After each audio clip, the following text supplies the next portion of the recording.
প্রতিটা ম্যাচ, প্রতিটা মুহূর্ত, জয়ের উল্লাস, হারের নিরাপত্তা, মাঠের খেলা, টেবিলের খেলা, আবেগ, অ্যাকশন আর বিশ্লেষণ। খেলা যেমন, খবর তেমন, গরমাগরম। Welcome to Star Play. সঙ্গে আছি আমি তৌহিদুল ইসলাম। আর শুরুতে জানাবো শিরোনাম। নিউজিল্যান্ডের আতঙ্কের নাম নাহিদ রানা। শীর্ষের মাঝে ওয়াকার ইউনিসের ছায়া দেখতে শুরু করেছেন কোচ টেইট। সিরিজের শেষ ওডিআইয়ে আপার হ্যান্ডে বাংলাদেশ। সিরিজ নির্ধারণী ম্যাচের আগে সালাউদ্দিনের বিশেষ ক্লাসে সৌম্য সরকার। এক্স ফ্যাক্টর হতে পারেন এই বাঁহাতি ব্যাটার। সাগরিকায় ঝকঝকে পরিসংখ্যান। দলীয়করণের কারণেই বেহাল শহীদ চান্দু স্টেডিয়াম। হারিয়েছে আন্তর্জাতিক মাঠের স্বীকৃতি। স্টেডিয়াম সংস্কারের পরিকল্পনা করছে বিসিবি। হামজা সমিতদের হেড কোচ বাছাই করবে কারা? যোগ্য কোচ খুঁজে নেওয়াটাই বাফুফের কঠিন চ্যালেঞ্জ। কোচ নিয়োগ নিয়ে অভূতপূর্ব আগ্রহ। ভবিষ্যৎ নিয়ে শঙ্কায় হামজা চৌধুরী। তৃতীয় স্তরে নেমে যাওয়া লেস্টারেই থাকবেন বাংলার মহাতারকা, নাকি খুঁজতে হবে নতুন ক্লাব?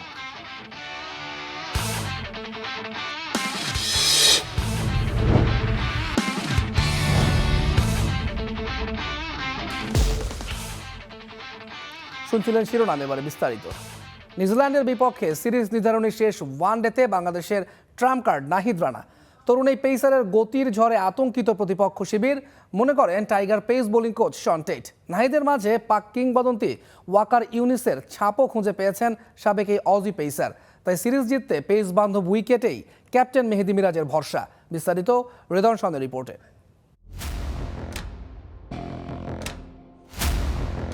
লম্বা দেহ, ছিপছিপে গড়ন, তবে এটাই দেশের বর্তমান ক্রিকেটের সবচেয়ে বড় পাওয়ার হাউস। হোম অফ ক্রিকেটে শেষ দুই ফাইফারটাও তার নামের পাশে লেখা।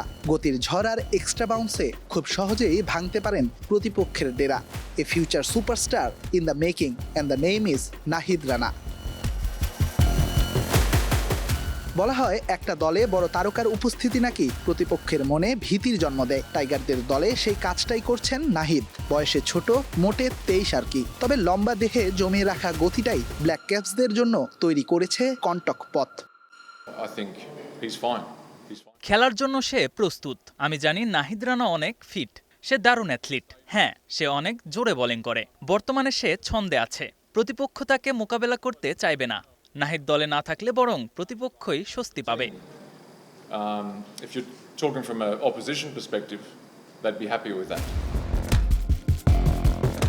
নাহিদের মাঝেই নিজের তারুণ্যের ছাপ পান অজি এই পেসার। তবে নাহিদের বয়সে এমন ফিট না থাকার আক্ষেপ হাসি মুখেই স্বীকার করেছেন শন টেইট। আবার একই সাথে রানাকে তুলনা দিয়েছেন পাক কিংবদন্তি ওয়াকার ইউনিসের সাথে।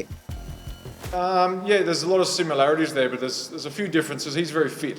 আমাদের অনেক মিল আছে, তবে কিছু পার্থক্যও রয়েছে। সে আমার চেয়ে অনেক বেশি ফিট। আমার ওজন একটু বেশি ছিল, তাই জোরে বোলিং করাটা আমার জন্য একটু কঠিন ছিল। তবে রানার জন্য এটি সহজ, কারণ সে দারুণ অ্যাথলিট। এই সিরিজে তার ইয়র্কারগুলো আমি সবচেয়ে বেশি উপভোগ করেছি। এটি অনেকটা ওয়াকার ইউনিসের দিনগুলো মনে করিয়ে দেয়। ফাস্ট বোলার শুরুতে এসে উইকেট নিচ্ছে, এরপর দ্রুতগতির ইয়র্কারে টেল এন্ডদের ছাঁটাই করছে। With fast Yorkers, I loved that. Personally, I loved that. Yeah. নিউজিল্যান্ডের সাথে শেষ ওয়ানডেটা পরিণত হয়েছে অলিখিত ফাইনালে, যেখানে ক্যাপ্টেন মিরাজের তুরুপের তাস হবেন নাহিদ রানা। টনি হেমিংয়ের সাথে মিরাজের মিনিট 20 এই আলোচনায় প্রমাণ করে ব্ল্যাক ক্যাপসদের বিপক্ষে শেষ ওয়ানডেতে পেসার বান্ধব উইকেট বানিয়েই ধরাশায়ী করতে চাইবে বাংলাদেশ। বীরশ্রেষ্ঠ শহীদ মতিউর রহমান ক্রিকেট স্টেডিয়াম থেকে Redwan Shawon, star news, Chattogram. Black ক্যাপদের বিপক্ষে সিরিজ নির্ধারণী ম্যাচের আগে কোচ সালাউদ্দিনের বিশেষ ক্লাসে সৌম্য সরকার। কারণ ম্যাচে এক্স ফ্যাক্টর হতে পারেন এই বাঁহাতি ব্যাটার। সাগরিকার সৌম্যর পরিসংখ্যান সবার ওপরে। 57 এভারেজে আছে 250, 1 সেঞ্চুরি। বিস্তারিত হৃদয় শাওনের আরও একটি প্রতিবেদনে। তানভীর ইসলামের করা ফুল লেন্থের বলটা পাত্তাই দিলেন না সৌম্য সরকার। হাঁটু গেড়ে দারুণ এক স্লগ সুইপে কাউ কর্নার দিয়ে হাঁকালেন বিশাল ছক্কা। বড় শট খেলা কিংবা খেলার চেষ্টা সৌম্যর কাছে নতুন না, তবে নিউজিল্যান্ডের বিপক্ষে শেষ ওয়ানডের আগে অনুশীলনে যেন বেশি সিরিয়াস নাম্বার 59। কারণ দল চাপে পড়লেই তো চাপ মুক্ত করার দায়িত্বটা পান তিনি। যদিও ম্যাচটা সাগরিকায় বলেই হয়তো বাড়তি অনুপ্রেরণা পেতে পারেন সৌম্য। এ মাঠেই শেষ ওয়ানডেতে আছে 68 রানের ইনিংস। ক্যারিয়ারে 80 ওয়ানডে খেলা সৌম্য সাগরিকায় খেলেছেন মোটে 6 ম্যাচ, 1 সেঞ্চুরির সাথে 250, 114 স্ট্রাইক রেটে এভারেজটা 57-র বেশি। এমন পরিসংখ্যান নিয়ে চট্টলার গুরুত্বপূর্ণ ম্যাচে সৌম্য হতেই পারেন দলের এক্স ফ্যাক্টর। অবশ্য এই ব্যাটারকে নিয়ে এদিন আলাদাভাবে কাজ করেছেন সিনিয়র অ্যাসিস্ট্যান্ট কোচ মোহাম্মদ সালাউদ্দিনও। ব্যাটিং অর্ডারে তার রানে ফেরাটাই সিরিজ জেতাতে পারে বাংলাদেশকে, সেটা ভালোভাবেই উপলব্ধি করেছেন দেশ সেরা coach. Redwan Shawon, star news, Chattogram. দলীয়করণের কারণেই বেহাল অবস্থা বগুড়ার শহীদচাঁদ স্টেডিয়ামের। দীর্ঘদিন খেলা না থাকায় আইসিসি থেকে আন্তর্জাতিক মাঠের স্বীকৃতিও হারিয়েছে স্টেডিয়ামটি, জানিয়েছেন বিসিবির গ্রাউন্ডস কমিটির চেয়ারম্যান রফিকুল ইসলাম বাবু। দ্রুতই গ্রিন গ্যালারি সহ বগুড়া স্টেডিয়ামের সংস্কার কাজে হাত দেওয়ার পরিকল্পনা বাংলাদেশ ক্রিকেট বোর্ড এবং এনএসসির। এখানে সবশেষ আন্তর্জাতিক ম্যাচ খেলা হয়েছে 2006 সালে। পেরিয়ে গেছে দীর্ঘ 20 বছর। সময়ের পরিক্রমায় ফ্লাড লাইট হারিয়েছে শহীদ চান্দু স্টেডিয়াম, হারিয়েছে আন্তর্জাতিক ভেন্যুর তকমা। দলীয়করণের ফলেই শহীদ চান্দু স্টেডিয়ামের এমন বেহাল দশা, মন্তব্য বিসিবির গ্রাউন্ডস কমিটির চেয়ারম্যান রফিকুল ইসলাম বাবুর। যে স্টেডিয়ামটি আন্তর্জাতিক ভেন্যু ছিল, এখন আর এটা আন্তর্জাতিক ভেন্যু হিসাবে স্বীকৃতিটা হারিয়েছে, কারণ এটাতে দীর্ঘদিন যাবৎ কোনো আন্তর্জাতিক ম্যাচ হয় না। আর আন্তর্জাতিক ম্যাচ দীর্ঘদিন না হলে যেটা হয় সেটাই হয়েছে। তো আমরা চাই, এবং ওটাতে কিন্তু ফ্যাসিলিটিসগুলি 2004 সালে যেগুলি দেওয়া হয়েছিল সেগুলি তো নষ্ট হয়েছে, কিছু নিয়ে আসছে, ফ্লাড লাইট লাগানো হয়েছিল সেগুলি খুলে নিয়ে আসছে। সুতরাং এই ভেন্যুটার একটু করুণ অবস্থা। প্রথম ধাপে গ্রিন গ্যালারি সহ খেলার উপযোগী করে তোলা হবে মাঠ, সংস্কার করা হবে ড্রেসিং রুম, প্রেস বক্স ও ওয়াশরুম। জুলাই নারে বিপিএল মাথায় রেখে কাজ করবে বিসিবি ও এনএসসি। মিডিয়ার যেটা কাজ আছে, আমাদের এখানে একটা প্র্যাকটিস ভেন্যু করতে হবে। আমাদের মিডিয়া ফ্যাসিলিটিস ওখানে কিছু সমস্যা আছে, আমাদের ড্রেসিং রুমে কিছু সমস্যা আছে সেগুলি, এবং গ্যালারিতে যে টয়লেটের অভাব আছে, সব মিলে আমরা যেগুলি মিনিমাম রিকোয়ারমেন্ট একটা মানে বিপিএল করার জন্য সেগুলি আমরা ইনশাল্লাহ সম্পন্ন করার চেষ্টা করব উইদিন 2 মান্থস। পরের ধাপে শহীদ চান্দু স্টেডিয়ামকে আবারও আন্তর্জাতিক মানের করে তুলতে মনোযোগ দিবে বিসিবি। ফ্লাড লাইট ও ড্রেনেজ ব্যবস্থা সহ উন্নতি করা হবে আন্তর্জাতিক সব ফ্যাসিলিটিস।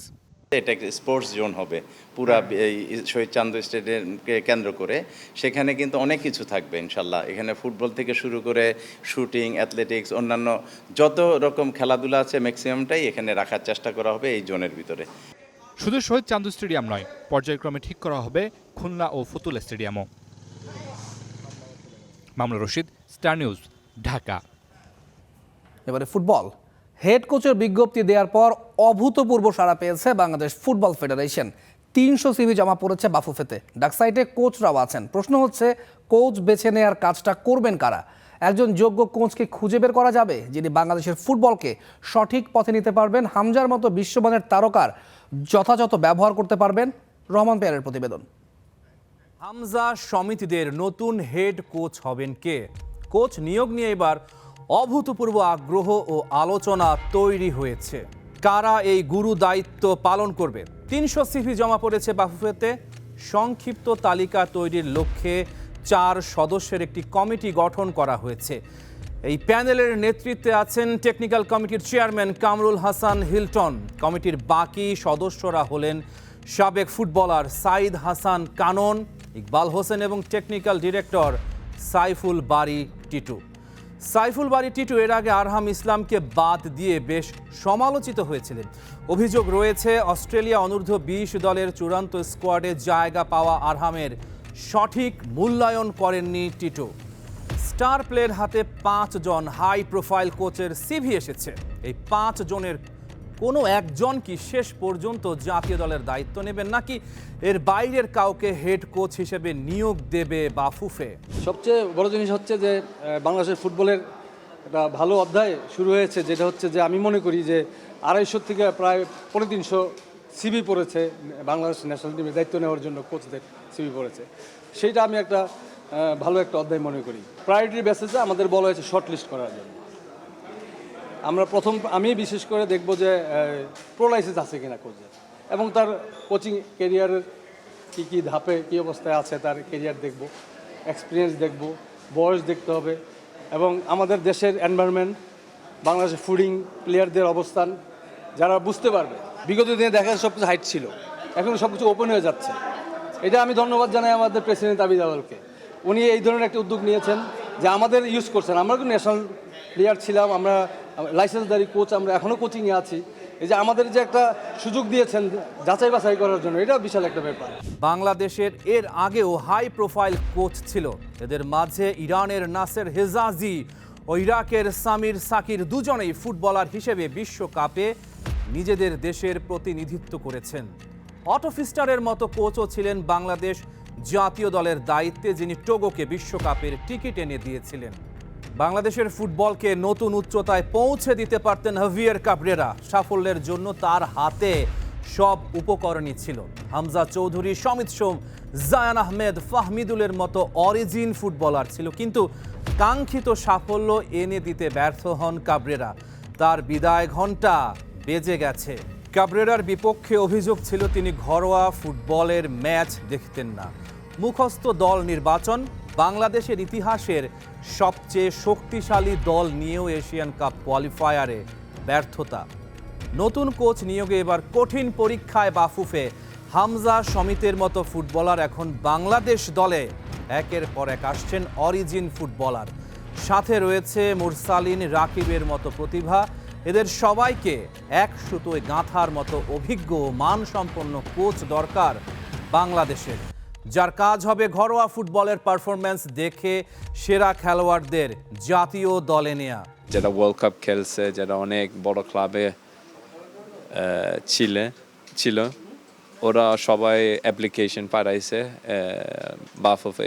এটা আমি শুনলাম, এটা নিউজও দেখছি, বাট আসলে আমি মানে বলতে পারি না কি হবে। যদি বাজেট নিয়ে কোনো প্রবলেম হয় তো আমরা কর্পোরেট ওয়ার্ল্ড থেকে আমরা হেল্প নিতে পারি। ফেডারেশন একটা নিজে ডিপার্টমেন্ট আছে, ওই ন্যাশনাল কমিটি, তো ওইখানে আমি বলতে পারি না কয়জন আছে ওইখানে, বাট ওরা ডিসিশন নেবে। বাংলাদেশ দলে এখন যে মানের ফুটবলার রয়েছে তাতে করে দক্ষিণ এশিয়ার তো বটেই, এশিয়ার অন্যতম সেরা দলে পরিণত হতে পারে, কিন্তু একজন ভালো কোচের অভাবে ভুগতে হয়েছে। এরকমই এক্সপিরিয়েন্স অনেক প্লেয়ার আছে, তাদের সাথে হয়তো চা আড্ডা, কফির আড্ডাতে এগুলো আলোচনা হতেই পারে। এটা পজিটিভ জিনিস। এই ধরনের উদ্যোগ নেওয়াও যেতে পারে। আমরা চেষ্টা করব যে তাদের সাথে চা খাওয়ার আড্ডাতে যদি আমরা এইসব বিষয়ে আলোচনা করতে ভালো কিছু আশা করতেই পারি। বাংলাদেশের ফুটবলে সোনালী সময় চলছে। একজন দক্ষ এবং যোগ্য কোচ কি খুঁজে বের করতে পারবে Bafufe? Rahman pair, star news. ভবিষ্যৎ নিয়ে শঙ্কায় হামজা দেওয়ান চৌধুরী। তৃতীয় স্তরে নেমে যাওয়া লেস্টারই থেকে যাবেন নাকি খুঁজতে হবে নতুন ক্লাব? বর্তমানে লেস্টারের অর্থনৈতিক দৈন্যতা বলছে লিগ ওয়ানে ফুটবলারদের বেতন দেয়াই দায় হয়ে দাঁড়াবে ক্লাবটির। তাই ফুটবলার বেচে দেওয়ার পথেও হাঁটতে পারে ফক্সরা। সেক্ষেত্রে নতুন ঠিকানা খুঁজতে হতে পারে হামজা চৌধুরীকে।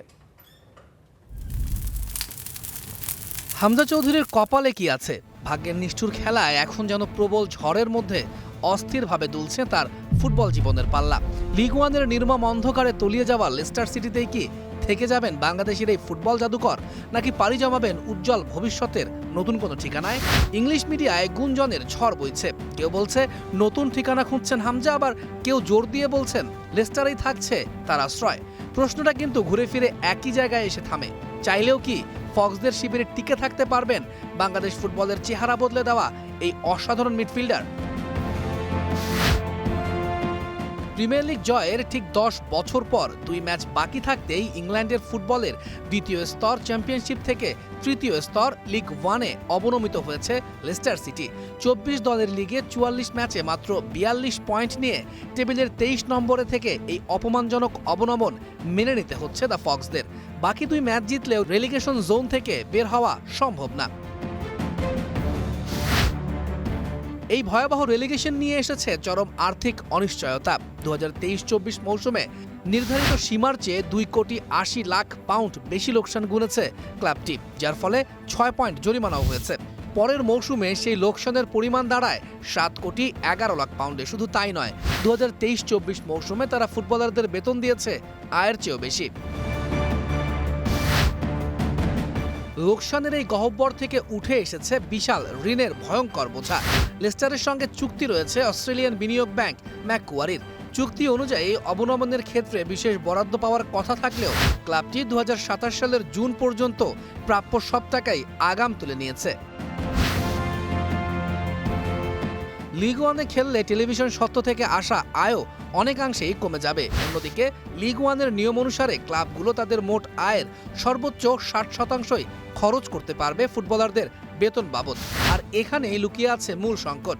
লিগ ওয়ানের অন্যান্য ক্লাবের তুলনায় লেস্টারের ফুটবলারদের বেতন আকাশ ছোঁয়া, যা আয়ের পুরোটা দিয়েও পূরণ করা সম্ভব হচ্ছে না। ঠিক এই সংকটের কেন্দ্রবিন্দুতেই আটকে গেছেন হামজা চৌধুরীও। ক্লাবকে বাঁচাতে হলে কর্তৃপক্ষকে হয় ফুটবলারদের বেতন কমাতে হবে, নয়তো দামি ও অভিজ্ঞ খেলোয়াড়দের ছেড়ে দিতে হবে। কারণ রাতারাতি এই বিশাল ঋণের বোঝা কাটিয়ে লাভের মুখ দেখা প্রায় রূপকথার গল্পের মতোই অসম্ভব। তাই বারবার একটা প্রশ্নই ফিরে আসছে, আগামী মৌসুমে চাইলেও কি লেস্টারে থাকতে পারবেন হামজা চৌধুরী, নাকি এখন থেকেই তাকে খুঁজতে হবে নতুন ঠিকানা? তৌহিদুল ইসলাম, স্টার নিউজ। অনূর্ধ্ব-20 সাফ চ্যাম্পিয়নশিপ জয়ের পরে দেশের ফুটবলে যে নতুন আশার সঞ্চার হয়েছে সেটিকে আরও এগিয়ে নিতে বিভিন্ন সংস্থার পৃষ্ঠপোষকতা গুরুত্বপূর্ণ হয়ে উঠেছে। তরুণ ফুটবলারদের এই অর্জনকে স্বীকৃতি জানিয়ে তাদের পাশে থাকার আশ্বাস দিয়েছে ঢাকা উত্তর সিটি কর্পোরেশন। বিস্তারিত মুশফিকুর রহমানের রিপোর্টে। অনূর্ধ্ব-20 সাফ চ্যাম্পিয়নশিপ জয়ে দেশের ফুটবলে নতুন সম্ভাবনার বার্তা দিয়েছে তরুণ ফুটবলাররা। সেই অর্জনকে সম্মান জানাতে এবার তাদের সম্বর্ধনা দিল ঢাকা উত্তর সিটি কর্পোরেশন। সকালে গুলশানের সিটি ভবনের অডিটোরিয়ামে আয়োজিত এই সম্বর্ধনা অনুষ্ঠানে সাফজয়ী ফুটবলারদের হাতে তুলে দেয়া হয় সম্মাননার স্মারক ও প্রত্যেককে 50,000 টাকার চেক। ঢাকা উত্তর সিটি কর্পোরেশনের প্রশাসক শফিকুল ইসলাম খান এই সম্মাননা প্রদান করেন। এই তরুণরাই ভবিষ্যতে বাংলাদেশের ফুটবলকে বহুদূর নিয়ে যাবে বলেও আশা প্রকাশ করেন তিনি।